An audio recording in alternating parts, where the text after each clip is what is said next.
Paano kung sabihin ko sa'yo na yung sikreto sa financial stability ngayon, nakatago pala sa isang verse na libu-libong taon na? Tara, samahan niyo kong himayin kung paano ang isang sinao ng kawikaan ay nagbibigay sa atin ng isang super practical na framework para sa kasaganaan. Oh, eto na yung pundasyon natin. Kawikaan 21.5. Sa unang basa, parang simple lang, no? Pero sa loob ng mga salitang yan, may dalawang landas na sobrang magkaiba ang patutunguhan. At yan ang magiging guide natin sa buong pagsusuring ito. Dito na nagiging super interesante ang lahat. Kasi, di ba, kapag sinabing masipag, ang unang naiisip natin ay pagod, pawis, trabaho ng trabaho. Pero, paano kung may mas malalim pa palang kahulugan yan? Isang kahulugan na posibleng magbago ng buong pananaw natin sa pag-iipon at pagyaman. Okay, sige, simulan na nating paghiwa-hiwalayin to. Sa unang bahagi, titingnan natin yung core conflict, yung pinakatunggalian sa loob mismo ng verse. Ayan, tingnan nyo, sobrang linaw ng pagkakaiba. Sa isang side, meron tayong masigasig. May malinaw siyang plano.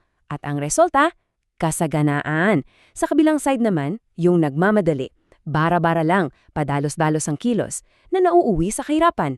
So gets niya na, ang sikreto pala ay hindi lang basta pagkilos kundi ang pagkakaroon ng plano. Ngayon, aalamin natin yung totoong power ng kawikaang ito. At malalaman natin yan kapag inintindi natin ang isang napakahalagang salita sa orihinal nitong wika. At eto na yung aha moment natin. Sa original Hebrew text, ang salitang ginamit para sa kasipagan ay cherutz. At ang ibig sabihin nito, hindi lang basta pagbabanat ng buto. Ang ibig sabihin nito ay katalasan, disiplina at intentional na pagkilos. Kumbaga, ito yung pagkilos na may plano at may direksyon. So, ito yung pinaka-point. Hindi ito paramihan ng pawis o pagod. Ang usapan dito ay yung pagkakaroon ng sistema at yung pagiging consistent. Ito yung pag-shift mula sa buhos lakas na effort papunta sa matalino at nakaayos na pagkilos. Sige, gawin nating mas practical yung usapan. Paano ba natin isasabuhay itong bagong definition ng kasipagan? Well, meron tayong isang framework na may 4 na bahagi. Simple lang yung daloy ng framework Isip, puso, bibig at kamay.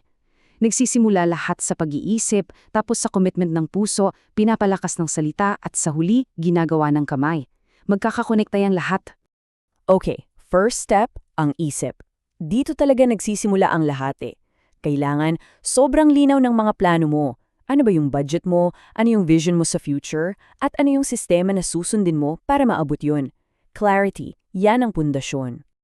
Pangalawang hakbang, ang puso. Okay, may plano ka na. Ngayon, kailangan mo ng commitment para sundin yun. At dito pumapasok ang disiplina. Kasi aminin natin, may mga araw na tatamarin ka, pero yung pusong committed sa consistency, yun yung magtutuloy sa'yo, hindi yung paiba-ibang emosyon. Pangatlong hakbang, ang bibig.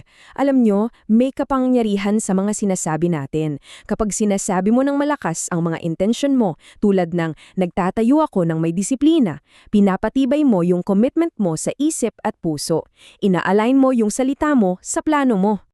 At syempre, ang huli at pinakaimportante sa lahat, ang kamay. Dito na nagiging totoo yung lahat.